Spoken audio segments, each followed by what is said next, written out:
Hey, good afternoon, everybody. Happy Friday afternoon. I am trying this again. My first time I went live, my connection went wonky.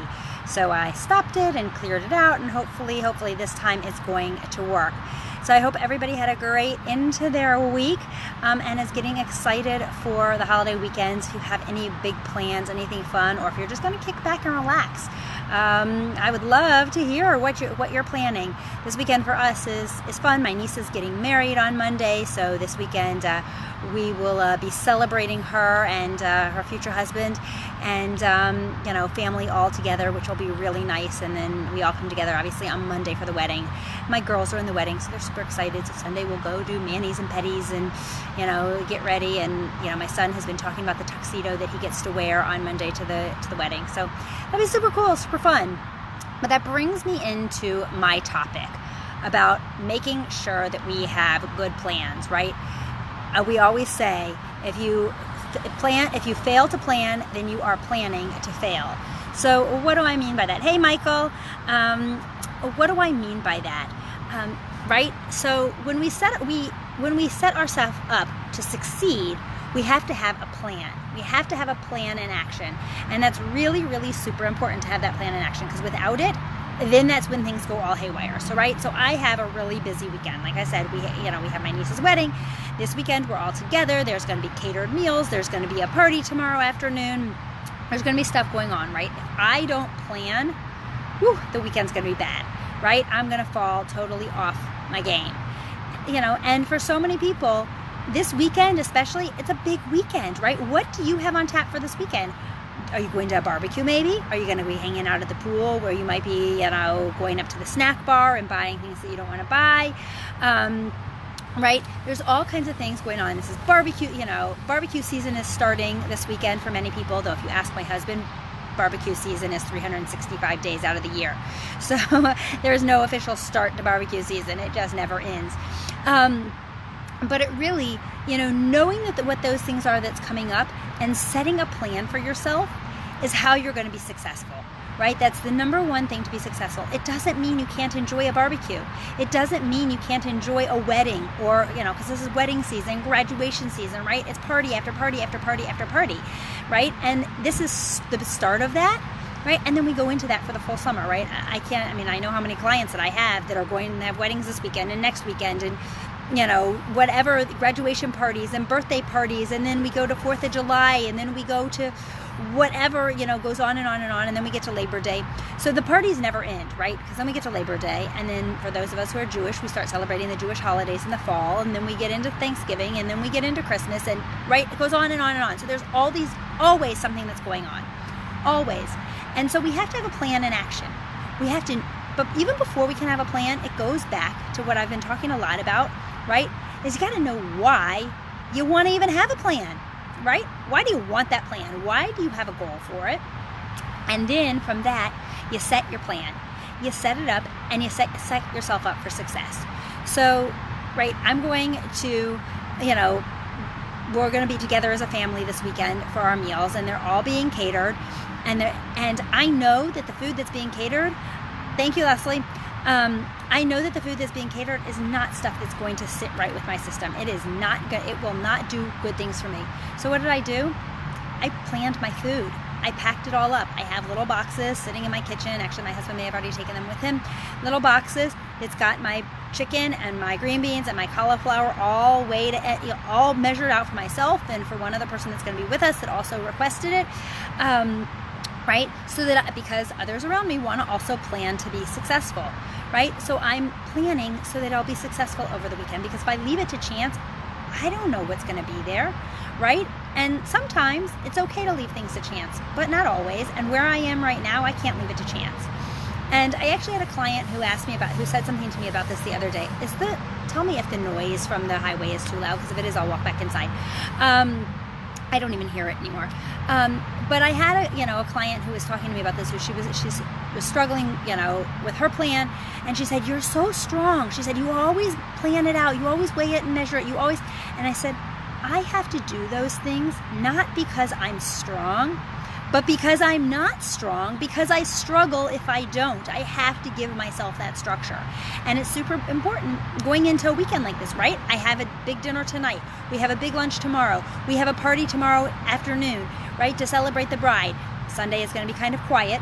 We have the wedding on Monday, right? I've got all these things. I don't plan for my weekend.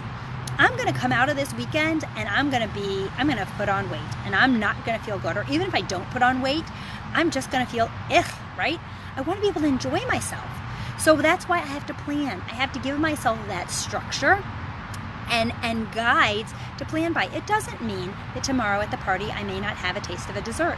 I might, right? Or at the wedding, I might have a taste of a dessert. I haven't decided yet. And that's something that actually I will have that decision made before I walk out the door today, right? That decision hasn't been made because I haven't gotten in my car. But by the time I arrive today for my Shabbat dinner, I'm going to know exactly what my decision is going to be as to whether I'm going to allow myself to have a dessert this over Shabbat, right? And I know that, and I put that all in my plan. And then not only do I put that in a plan, but I share it with somebody, right? So thank you, Gail, you too. I already told my husband, I said, I'm thinking on it. I'm making a decision whether it's going to really be worth it for me. And then I'm going to tell him what my decision is going to be, right? So I then will have told somebody else my plan, shared my plan with somebody. It is important to plan for anything you do. Yep, Michael, exactly. It's always important to plan, right? If we fly by the seat of our pants, and I'm a fly by the seat of my pants kind of person on a lot of things. But the truth is, even when I'm flying by the seat of my pants, I'm not totally.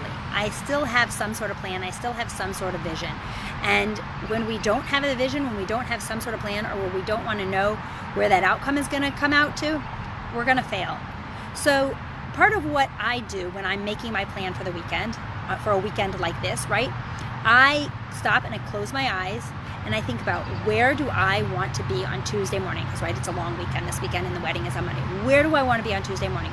What do I want that number on the scale to say? How do I want to feel, right? Because I know how I feel when I don't follow my plan. And I know how I feel when I choose to have a dessert, right? I know what that does to me. I know what that does to me mentally, and I know what it does to me physically. Where do I want to be and how do I want to feel? And I'm going to really sit and I'm going to take a few minutes to really ponder this and think about it. Is it worth it to not feel great and to have that dessert that probably will taste really good for about 10 seconds on my lips? I'm answering my own question right now. I'm probably going to end up saying I'm not going to have it. Because it probably really isn't going to be worth it, right? It's going to taste good for a few seconds on my lips and then that pleasure is gone. So I have to stop and really think about it. Is that worth it? Is that worth it? And decide where I want to be on Tuesday morning when I wake up. And once I've made that decision, I'm going to then in my mind mentally rewind back the tape, right? Envision, okay, this is where I want to be. So what does that mean Monday is going to look like at the wedding? What does that mean Sunday is going to look like when we have our day that, hanging out with family and doing whatever we're doing? What does that mean that tomorrow is going to look like for Shabbat? What does that mean that tonight is going to look like for Shabbat, right? And I'm going to play that all back in my head all between now and when we start Shabbat tonight and really determine that. And then throughout the weekend, I'm going to continue to play that tape over and over in my head, right? Continue to stop and take a few minutes each day, probably a couple times, and just envision that so that I can stick to my goals. And if most likely, like I said, most likely I'm going to end up deciding not to have that dessert because it's really not worth it, right? And assuming that that's the decision that I end up making, when I see those desserts, because they will still tempt me, I can promise you no matter what I decide, they will still tempt me. They will call my name, right? So my tip when I get to that place and I'm standing there looking at them is to stop and rewind back that tape again, right? And envision that. Where do I want to be on Tuesday morning, and where does having that dessert fit into that feeling, right? And that's really important. If we can stay in touch with that, then we can make it through things, because it's hard. It's really hard, especially when that food is right there in front of us. I mean, I don't know, you guys, there's a bunch of you guys watching. You can, say me, if you've done that, if you've gone into something saying, I'm not going to have whatever, and then you get there and you're looking at it and you're saying, I really want it. It looks really good. It smells really good. What's the difference going to make, right? It gets hard. It's really, really hard, because that's where our mind plays mind games, right? We can convince ourselves of almost anything, anytime, and we can talk ourselves into, it won't really matter if I have one little piece of whatever. But it does matter. And if we've made the decision, not to do it, then it's going to matter. Me, Sean, you, yes, I'm sure everybody else who's watching can agree too. But thank you for speaking up, Sean, because it's so real. It's so real. And another tip that I give people and that I do for myself is you sit down and you write out your whys. Why do you want to be where you want to be on Tuesday morning? Why is that important to you? And carry it around. Stick it in your pocket, stick it in your purse, stick it in whatever, and look at it throughout the day. Look at it first thing in the morning. Look at it throughout the day, periodically throughout the day, every couple of hours, right? I do this a lot of days. I'll write my whys out, not just on a long weekend. I write out my whys, and I look at it every time I eat, every 2 to 3 hours. So every time I eat, I pull out my whys and I take and I reread them. Because when you just look at them first thing in the morning, that's great. It's fresh in your brain. But first thing in the morning is not usually when people struggle, right? Because that's fresh in our brains. Yes, I'm going to start my day great. Okay, you can also say, how many people do this? I'm going to start my day great, and here's why, and here's how I feel. And then the day goes on, and things get stressful or things get tempting, right? And then those whys become long gone. They are so far out of our heads, so far gone, and then that food tempts us, or the stress takes over, or whatever it takes over, and those whys are so long gone, and the next thing we know, we're having things that we shouldn't be eating. But if you're looking at your whys throughout the day, if you're envisioning where you're going to be a few days later and rewinding the tape, if you're doing that throughout the day, then when those things become tempting, that's fresh in your mind. That's right there, and you can tap into it. And if you've been doing that, most likely you're going to stick to your plan. Most likely you're going to do what you set yourself out to do, and you're going to be successful. So I'm hoping that everybody here that's watching, if you're picking up live, please put #live so I can know that who is on live. I can see a bunch of names, but and I can see a bunch of faces at the top. But if you're picking this up in the replay, let me know #replay, and let me know if you've got a plan for this weekend. You know, you can just say yes or no. Yes, I have a plan, or no, not yet. But I'm going to create a plan, right? And create that plan. Get it ready. Do it. Hey Casey, create that plan, and then you can come back to me on Tuesday morning and let me know if you stuck to your plan, if you followed some of these tips and stuck to your plan. So I hope you have a great day. I'm enjoying sitting out here. It's gorgeous out, and my kids are already not here, so it's nice and quiet. But I got to go finish getting ready for Shabbat. But I will see you guys back here. Casey, all your meals are planned. Yay, I love it. I love it. I'm going to go get ready for Shabbat. I will be back tomorrow night. Today actually was a really big day. My husband was supposed to go live with me because this is his 3-year anniversary of starting his healthy journey. For those of you who don't know our story, I lost 75 pounds. I started a program 3 years ago last March. I lost 75 pounds in about 7 months, and I've had it off since then. So I'm coming up on the 3-year mark of having it off.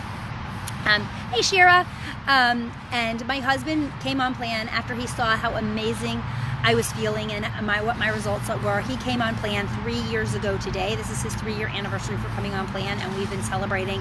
And he's also been at his healthy weight. Men lose weight faster than women do. He hit his healthy weight before I did.